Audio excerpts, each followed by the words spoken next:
Mimi nataka niulize nyinyi watu wa Lodwar, watu wa Turkana.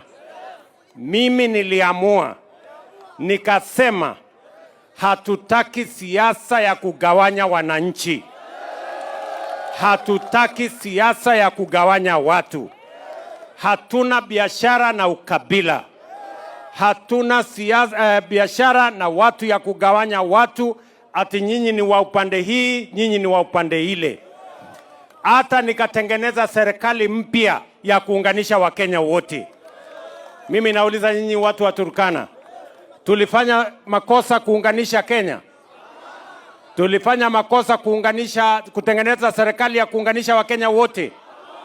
Ati kuna watu wamekasirika ati kwa sababu nimepatia huyu Beatrice huyu a school ati akuwe waziri. Iko makosa hapo?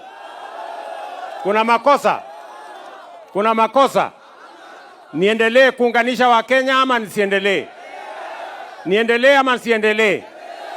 Wale wanasema tuendelee kuunganisha Wakenya nione kwa mkono.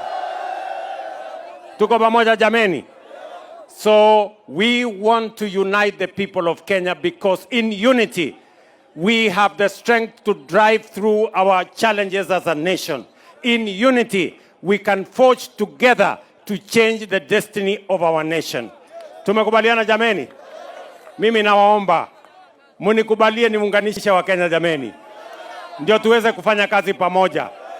Tujenge barabara, tuweke maji, tuunganishe ya kwamba kuna stima, tuhakikishe ya kwamba kuna mambo ya afya. Na mimi nataka niwaulize nyinyi watu wa Lodwar, sawa sawa, na watu wa Turkana.